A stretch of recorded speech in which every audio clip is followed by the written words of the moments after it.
Hello, I'm Gill Savage. I'm from the Northern Australia Strategic Policy Centre at ASPI, and it's my pleasure to be here today to welcome Ambassador Guivarra, who's our Ambassador for Gender Equality. Welcome. Thank you, Jill. I'm interested in the role that you have, and particularly the evolution of that role. Could you tell us a bit about the responsibilities of the Ambassador for Gender Equality and where it came from? Thanks, Jill. In fact, Australia's had 4 ambassadors for gender equality, previously known as the Ambassador for Women and Girls. The first one, of course, was Penny Williams back in 2011. And then we had Natasha Stott-Despoja, Sharman Stone, and then my appointment last year on International Women's Day. It's quite a unique role. There are only, in fact, 23 ambassadors for gender equality or special envoys for women, peace and security globally.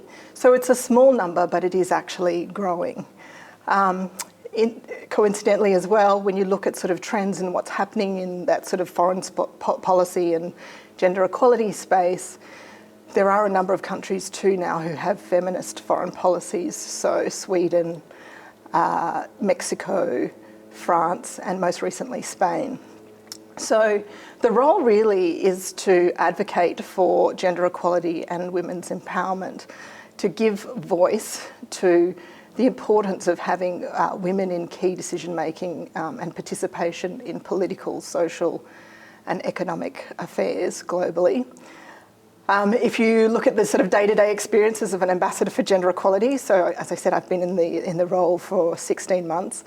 I've had the opportunity to speak to young women and girls in our region in the Indo-Pacific about, the challenges of COVID-19, how it's impacted on their day-to-day lives and their ability to get to school. I've spoken to women's funds and looked at sort of the issues around how they can continue to fund women's rights organisations who have a critical role at this time. Speaking to women who have participated in women's leadership initiatives, which we run with in the Indo-Pacific as well, and really their experiences of trying to improve governance in their countries. So it's quite a sort of a very rich experience from a personal perspective, but it's also very important in terms of, some of the challenges in our region. It's a really interesting one in terms of, I guess, normal times, but in COVID times, what are the key issues and what are the challenges that you're facing and that you're working with?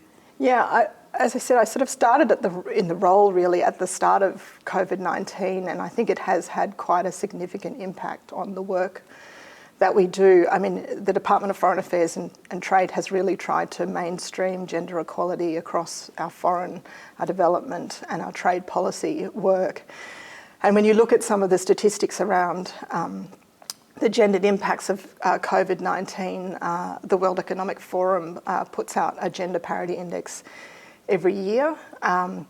And in the last 12 months, that gender parity index has shown that we have gone from, it will take 99.5 years to close the gender gap, to now 135.6. So a whole generation more to close the gender gap. There's been some recent statistics as well from the World Bank about estimates of the number of people who will drop back into extreme poverty during COVID-19. At the end of this crisis, and they're estimating that could be as much as 100 million people. And so, and you look at sort of where they have identified people with particular vulnerabilities, women and girls are right there in the mix. So COVID-19 has had a disproportionate impact on women and girls, and it has been, I suppose, the focus of the government to look at how we might address some of those particular issues that they're confronting. And what's the geopolitical and the security implications of those parity issues? Yeah, it's interesting because when you traditionally think about sort of classical theories of geopolitics, if you look at things like sea power theories and rimland and heartland theories, it's not really immediately apparent how gender equality fits into that.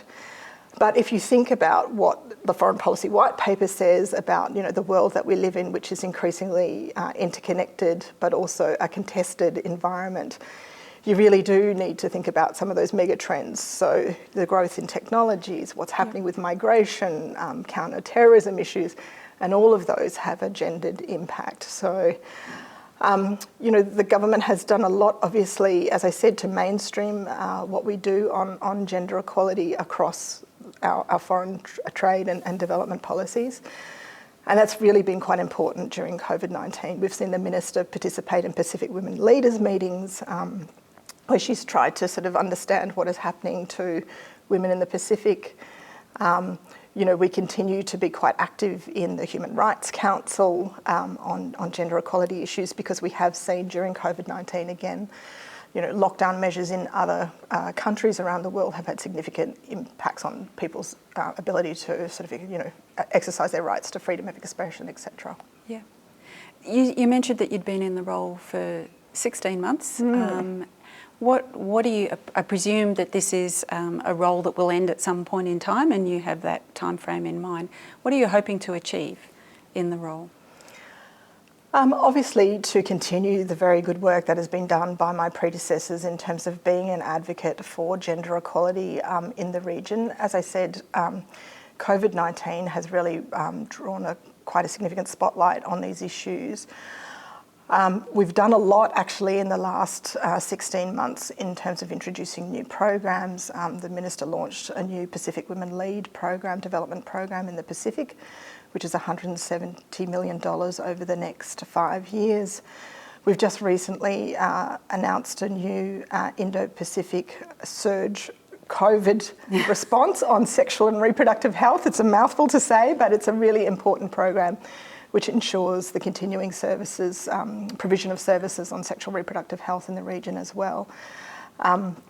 These are just a few examples of the type of work that really are important for those questions around sort of stability of populations. I mean, if you think about the connection between foreign policy and gender equality, I mean, governments are really held account for what they deliver for their populations, and if you don't consider the issues that impact on 50% of the population, then you're probably not addressing the most important issues for the stability and longevity of the governments and the state. Yeah, absolutely. We might just turn to you now in your career, and you're a long-time diplomat. Just interested in the path that you've taken and some of the challenges and also opportunities that you've had in your career. Yeah, I've had a wonderful almost 25-year career now in the Foreign Service.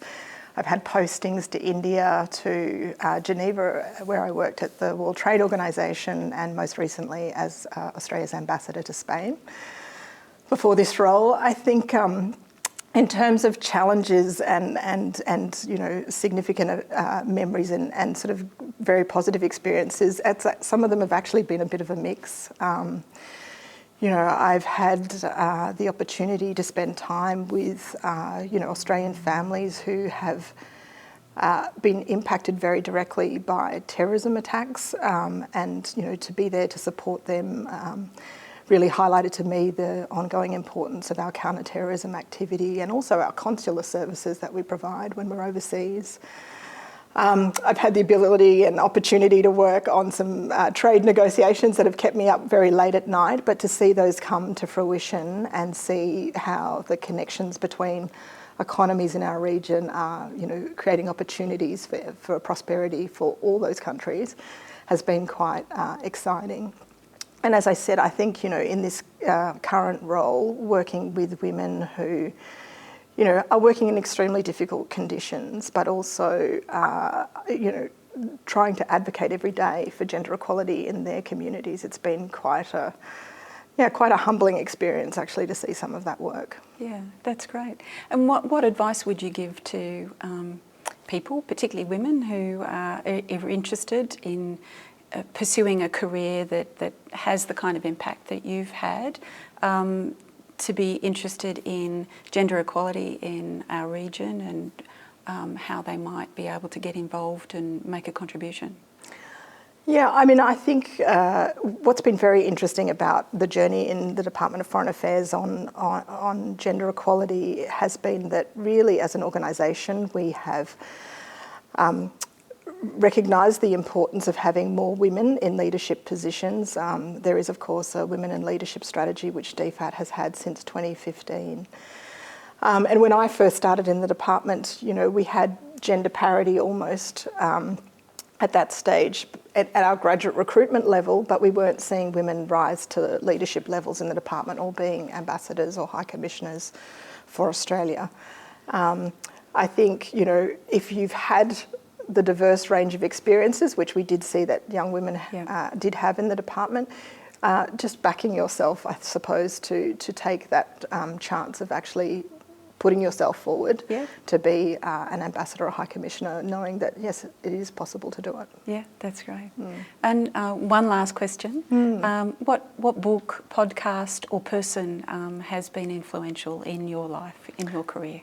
Well, I would obviously, as the Ambassador for Gender Equality, say one of the recent readings that I have done is a book by Julia Gillard, actually, and Ngozi Okonjo-Iweala, who is now, of course, the Director General of the WTO. Yes. They released a book called Women in Leadership, and I do find that quite inspirational. It takes a series of interviews actually with prominent women leaders and talks about some of the challenges that they have experienced on their leadership journey. So yes, for me, every day I find that quite, you know, an inspirational book, knowing that, you know, they have basically led countries, led economies, and still face some of the challenges that we do. I think there's a classic example in there from Hillary Clinton during her campaign for the presidency, talking about how much she was criticised for, you know, her hair and her clothing, and so I mean those sorts of things are, you know, really quite surprising to see in this day and age, but still, you know, I think it's a timely reminder to people about, you know, the fact that sort of gender biases still exist. Yeah, absolutely. Thank you for your time, Ambassador. It's been a pleasure, and I'm sure everyone will be very interested in the things that you've said to us today. Great. Thank you. Thanks, Jill.